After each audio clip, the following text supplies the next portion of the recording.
It was just another boring Tuesday night. I was home alone, half watching The Office reruns, half scrolling through Tinder with a glass of wine in hand and zero expectations. I wasn't really looking for anything serious, just something to kill time, maybe someone to talk to. That's when I matched with her. Her name was Sierra. She looked normal, late 20s, pretty, in an effortlessly casual way. Her photos were low-key, one reading in a bookstore, one with a big golden retriever, one in a hoodie sipping coffee. Her bio was short, kind of mysterious, introvert, night owl, good with secrets. I sent the first message. Secrets, huh? That sounds kind of sketchy. She replied almost immediately. Only the fun kind. We talked about terrible dating stories, the weird side of Tinder, random stuff. Nothing deep, but it felt natural. We started chatting, and honestly, she was surprisingly easy to talk to. Smart, witty, a little sarcastic. After maybe 20 minutes, I told her something like, I needed this tonight. It's weirdly comforting. That's when things got strange. Then disappear, then it came back, then disappeared again. I saw the typing bubble pop up. I figured she was just second-guessing her response. No big deal. But for some reason I don't even know why, tapped back to her profile. Her bio had changed. At first, I thought I was imagining things. But no, I know what it said before. Now it read, he's reading this in real time and I'm outside his window. No balcony, no fire escape, nothing that makes this even remotely possible. But I still glanced over at the window curtains drawn in, instinctively backed into the hallway, out of view, just stared at it. I waited for it to change back, for it to be a glitch, a prank, anything, but it stayed. Now, I live on the second floor of an older apartment building. I texted her. Is that supposed to be funny? No reply. A minute passed. Still, nothing. Then her profile disappeared. Not just unmatched gone, like she never existed on the app. And that's when I heard it. I just stood in the hallway, gripping my phone like it could help somehow. Okay, not at the door. At the window. It was soft, deliberate. Just one tap, and another. I whispered that someone might be outside and begged him to come over. While I waited, I locked myself in the bathroom and sat on the floor, back against the tub, listening. Then silence. Or just a messed up prank. I froze. I couldn't bring myself to look. After a while, I built up the nerve to peek just a little around the corner, toward the window. One side of the curtain was pinched open, just a sliver. We ended up scrolling through our Tinder matches just for laughs. Then he stopped mid-scroll. I hadn't left it that way. I called my buddy Jason. He lives like 5 minutes away. 10 minutes felt like forever. Finally, I heard pounding on the door. Jason shouting my name. I bolted out and let him in. We checked everything. Every window, every closet. The fire escape empty, snow on the ground, no footprints. He told me maybe it was some bot. I didn't even realize how much I was shaking until Jason grabbed me and told me to breathe. But I know what I saw. It didn't end there. No actual crime had been committed. They said it was probably a fake profile. Maybe AI-generated images. It's just a cruel, twisted joke. The next night, Jason came by again, mostly to hang out and help me chill out. There was someone sitting inside by the window with a laptop hoodie pulled up, head down. Wait, this girl looks familiar, he said. He turned his phone to show me. It was her. Same face, same photos. But the name was different now, Lena. Even though the app's deleted. I check, and there's nothing there. No messages, no matches, just blank. The new bio. He told his friend about me. That's cute. Slammed his phone shut and just sat there in shock. He unmatched the profile immediately. The next day we went to the police and filed a report. There wasn't much they could do. I changed my locks, got blackout curtains, deleted every dating app from my phone. But even now it hasn't fully stopped. Sometimes late at night I'd still get Tinder notifications. And a few days ago I was walking home from work and past a little cafe I go to sometimes. I couldn't see her face, but something about her posture felt too familiar. Right as I passed, my phone buzzed. New match. I didn't open it. I don't even have Tinder installed. I don't know who she is or how she's doing this. But now I sleep with my phone powered off because I'm scared the next message won't come through an app. It'll be whispered from right outside my window. She mentioned the poster above my bed, something I'd never shown, never posted, never even described. The creepiest part, I'd just taken it down, ... Less than an hour before she brought it up. This happened about 6 or 7 months ago. I live alone in a 1-bedroom apartment just outside of Seattle. So yeah, I downloaded Tinder. I wasn't looking for anything serious, just trying to talk to people again. It's a quiet placeholder building, but decent. I've always liked the area. It feels tucked away, safe. Nothing ever really happens around here. I'd just gone through a breakup earlier that year. And after enough time feeling sorry for myself, I figured it couldn't hurt to dip a toe back into dating. I matched with this girl named Lana. Her photos were normal, not fake looking or overdone. Just her in a couple casual shots, walking her dog, holding a coffee, sitting by a window. I sent her a picture of my window view. Nothing special, just a photo of the streetlights and fog through the blinds. I mentioned how I always liked that view at night, made the place feel cozy. She was easy to talk to, funny, asked good questions, liked horror movies, wasn't too intense. For a few days, it was actually kind of nice. It was good to have a normal, flirty conversation again. She looked real, approachable, her bio said. Ever. Not on Instagram, not in apartment pics, not even in the background of any selfies. I hadn't mentioned it in conversation. There was no way she could have seen it. Writer. Obsessed with rainy nights and true crime. Good memory. That last part would hit different later. The thing is, I'd just taken it down earlier that evening, like an hour before that message. I'd been meaning to replace it for weeks, and I finally took it down before I went to bed. Anyway, we started talking. I could still see the faint outline of where the poster had been. One night we were texting late, probably around 11:30. I was lying in bed, lights off, phone in one hand. She replied a minute later with something that immediately made my stomach drop. That's a nice view, but I always liked the poster above your bed better. Everything was shut tight, nothing out of place. Still, I barely slept that night. Every creak from the walls, every sound from the building made my skin crawl. I froze. I checked to see if she was still active. Her profile had disappeared. Not just unmatched, gone. It's like it had been deleted completely. At the time, I had a poster above my bed. This abstract black android thing from a local art show. It's kind of eerie, but I liked it. I hadn't posted it online, so I replied.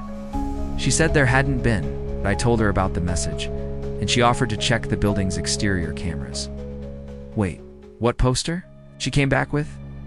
Near the fire escape that leads up to my unit. The one with the red and black shapes, above your bed.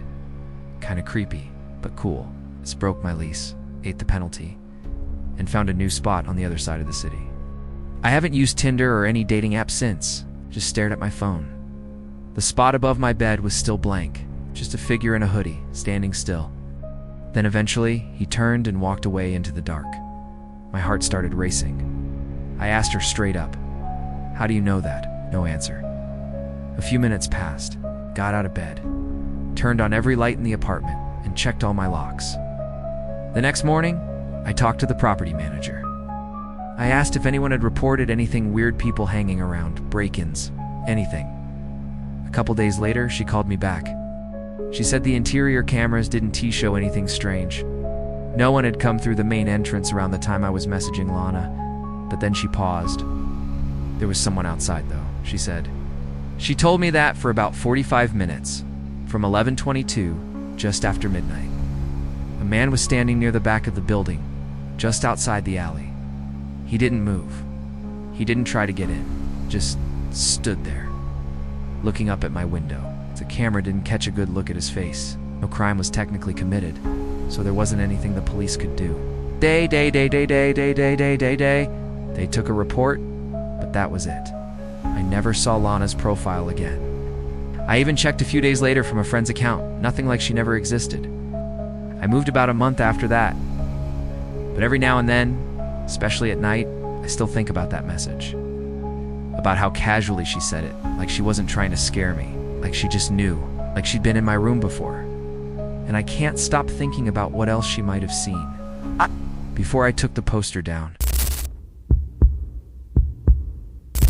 I never told anyone about the red swing. She described it exactly right down to the chipped paint and the crooked tree branch it hung from. This happened a couple of years ago. I'd just moved to a new city, didn't know many people, and like a lot of folks, I downloaded Tinder mostly out of boredom. I wasn't really looking for anything serious, just conversations, maybe a date if it felt right. That's how I matched with this girl named Claire. She looked normal, pretty, but not overly filtered. Her bio just said, "Nothing sketchy." She was funny, asked interesting questions, seemed sharp. She smiled as I walked in, and honestly this sounds weird, but she looked familiar in a way I couldn't place. Not like a "have we met before" kind of thing. Just something about her felt oddly familiar. We ended up making plans to meet up for coffee a couple of days later at this quiet spot I liked called Finch's. Old Soul. Good memory? Kind of cryptic, but whatever. We started chatting, and it was easy. She was already there when I showed up. Sitting in the corner, tea in hand, like she'd been waiting for a while. We talked for a bit normal stuff. Jobs, hobbies, random Tinder horror stories. Everything seemed fine. And then, maybe 20 or 30 minutes in, she suddenly said, totally out of the blue, "You don't remember me, do you?" I kind of laughed, thinking she was making a joke. "Should I?" I asked. She just smiled a little and tilted her head. At least ... That's what I'd always thought. "We met a long time ago," she said. "You were 7. I was 6. At that little park in Bluefield, behind the church." I stopped, because that park, that was a very specific memory. I'd only been to Bluefield once in my life. Was she messing with me? Playing a prank? But she was calm, almost too calm. My family visited some relatives there for a weekend when I was a kid, and yeah, we went to a park. But it wasn't anything I ever talked about. It was this weird, quiet place behind a tiny old church. He told me not to go near the woods because of the man you saw watching us. I remember being terrified and begging my mom to leave early. I never told anyone why, not even her. It's definitely not some random stranger on Tinder. The only thing I really remembered about it was this crooked red swing hanging from this big twisted tree. And something else, something I'd always chalked up to childhood imagination. I remember pushing the swing by myself. I remember being uncomfortable, like someone was watching me from the trees. But there was no one else there. So I asked her, carefully, "How do you know about that park?" She looked me right in the eye and said, "Because I was there. I live on the 2nd floor." So I tried to convince myself it was just the wind, or maybe tree branches. But around 3 a.m. I got a text. I didn't know what to say. I sat there staring at her like I was trying to read her face for some kind of giveaway. Went back on Tinder the next day just to make sure, and her profile was gone. Not unmatched, completely gone, like it had never existed. I know it probably sounds dramatic, but something about the way she said it like she meant it freaked me out. A figure, I can't explain it. Clearly it's blurry, but you can just barely make out a shape. Like a man standing still, half hidden. Then she said, "You cried that day." And that's when I got chills. Then too, because I did cry that day. Remember it now, clear as anything. I stood up, feeling weird, uncomfortable, like I needed to get out of there. She leaned forward, still totally calm, and asked, "Or if I really did meet her all those years ago, and just forgot, do you ever feel like he's still watching you?" I found a photo album from that Bluefield trip. Most of it was boring family photos. Cousins I barely remember, but then I saw it. I just walked out. Didn't say anything. Didn't look back. I left the cafe and practically speed walked home. My hands were shaking. That night, I couldn't sleep. I kept thinking I heard something outside my window. It was from Claire. Just one line. "You didn't run then either." I blocked her right away, reported her account. A week went by. One night I was visiting my parents and I decided to go through some old boxes in the basement. A picture of me at the park. There I was, standing by the red swing, but in the background, deep in the shadows between the trees, there was someone else. But that's not what scared me the most. What scared me was that I wasn't alone in the photo. Next to me was a little girl, blonde hair, bright eyes, was looking straight at the camera. On the back of the photo, written in my mom's handwriting, it said, "Daniel and Claire, Bluefield Park, summer '98. I've asked my parents since. They don't remember a girl named Claire, and I certainly never did, not until that Tinder match. Now I can't help but wonder if she was even real, and maybe whatever we saw that day never forgot us." I heard the lock click behind me. The silence that followed wasn't just silence. It felt like the house had been waiting for me. I matched with this girl named Lila on Tinder about a month ago. She had this vintage vibe curly hair, soft expression, kind of a retro look. She was clever, kind of dry-humored, and had this thing about horror movies and creepy places that feel alive, as she put it. I thought it was quirky at the time. Her photos were simple, no heavy filters, just bookstores, city streets, one with her drinking tea. It was refreshing, honestly. She messaged me first, asked what I was reading. The conversation just flowed. A week or so in, we planned dinner at this small Italian place downtown. It was rainy, cozy, one of those candle-on-to-table spots. When she walked in, she looked exactly like her pictures jeans. A long coat, natural makeup, that kind of thing. Then she asked if I'd ever explored abandoned places. I was gonna grab an Uber, but it was raining harder by then, and she didn't give off any weird vibes, so I said, "Sure. There's a shortcut through the yard. It'll get you to the main road faster." I used to come here all the time when I was younger. I told her I checked out an old hospital once back in college. It seemed to light something up in her. She had this easygoing energy, but something about her was hard to read. Yeah, should V been red flag #2. The air inside was cold and stale, smelled like mildew and wet wood. Just bare walls, old wallpaper peeling off in strips. She moved down this hallway like she knew it. I followed slowly, feeling my stomach tighten with every step. The floor creaked like it was one step from giving in, like you couldn't quite tell what she was thinking. Dinner went well. Normal, mostly. She asked a lot about me, where I was from, what I did, if I lived alone, ... After dinner, she offered me a ride home. Most of the houses were straight up abandoned. Windows boarded up, roofs caved in, mold on the walls. Her car was spotless, no clutter, not even a phone charger. The porch was warped. One shutter hung by a nail. Everything about it screamed, "Don't go in." She drove with both hands on the wheel, quiet for a few minutes, then asked, "Hey, want to take a shortcut? Thought you'd want to feel one for real?" Smiling, a cold draft was coming up from it, and I swear the air got heavier. It's quicker and way less traffic. I just shrugged and said, "Yeah, go for it." Below them, shoes, all women's, different sizes.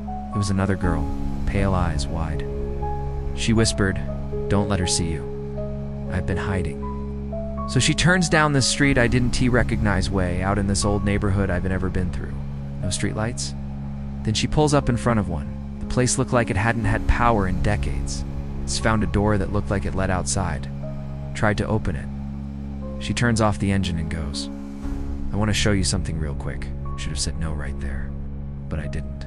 Didn't stop until I hit a gas station a mile or two down, completely soaked, out of breath, shaking.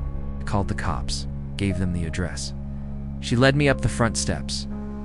The door was already cracked open, which ... the place was empty. Then I heard the click, like she wasn't looking for me, like she already knew where I'd end up. The front door. I turned around. Nobody there. But the bolt had slid shut. "Leela," I called. She stepped out from a room up ahead. "Just standing there. This doesn't feel right," I said. "What are we doing here?" She didn't even blink. Just said, "You like abandoned places, right?" I took a step back. That's when I noticed the basement door slightly ajar to my left. "Look, I really need to get going," I said. She didn't say anything, just watched me. I backed toward what I hoped was the kitchen. Locked. I looked around the room. That's when I saw them coats hanging on the far wall. Women's coats. A bunch of different ones. And then I saw a phone on the counter. Its flashlight was on, recording. I froze. Right then, I felt a hand grab mine and yank me sideways. Before I could say anything, she pulled me into this pantry and shut the door. We sat there in total silence. I heard footsteps lost creaking past us. They were slow. Eventually the sound faded. I opened the door again. The girl was gone. I crawled out a broken kitchen window and ran. They went to check it out. There was no house, just a collapsed lot. Bricks, rubble, weeds. I don't use Tinder anymore. And sometimes, when I'm home alone, I swear I hear that same click from the front door and I freeze. Because the silence that follows, it doesn't feel empty. It feels like something's waiting. I didn't notice the shape until I looked at the photos again. Once I saw it, I realized it had always been there, just standing behind her. I matched with Alina on Tinder one slow Thursday night. She had this kind of low-key, old soul vibe, dark hair, serious eyes, a few black and white shots of her in bookshops and old parks. Nothing flashy, no filters. One of the captions literally just said, "Foggy day, good tea?" That alone made me swipe right. We started messaging the same night. She was smart, laid back, and weirdly funny in a dry way. The conversation felt natural. When I mentioned I liked antique shops, she sent a photo of herself standing in front of this little dusty place downtown. Rainy again, kind of a pattern now that I think about it. Chunky sweater, slight smile, looking off to the side.